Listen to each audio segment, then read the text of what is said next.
нууц хадгалах тушаалтан байдаг. Авах болон дамжуулах хадгалах тохиолдолд тушаалтан заавал хариуцах зогсдог зөвшөөрлөгдөг. Тагнуулын байгууллагаас заавал зөвшөөрлөж хийж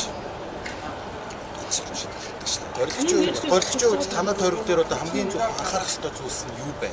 Одоо шинэ танай тойрог бол одоо өсвөл аймаг байгаа шүү дээ.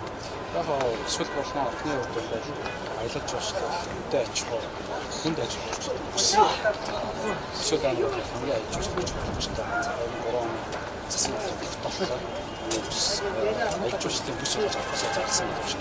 Өнөөдөр хүртэл аялал жуулчлал тийм одоо зохицож төвшүүлж чадаагүй.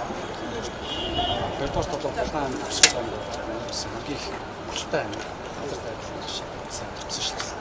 Хүнд аж үйлдвэрийн хувьд бол Улаан аймаг эцэг бүтээгдэхүүн хамаагүй хэмжээний үйлдвэр Улаан аймагт очиж өсний сайн хэмжээний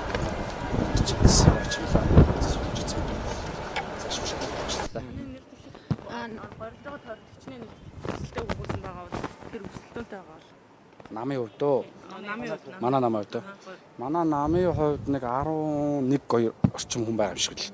Манайх 8 мандаттай шүү дээ. нам одоо ямар нэгэн хулгайд ороогүй нэр цэвэр хүмүүсийг нэр дэвшүүлнэ гэж штэ. Таны хувьд жидүүхэн жил болсон жидүүчин гэдэг штэ. Тэгэхээр нэр дэвших ер нь ёс зүйн хувьд зүгээр гэж үзэж байна. Мэдээлүүдээ их зөв авах хэрэгтэй. Намайг жидүүчин гэж нэгч байгууллага тогтоогоогүй.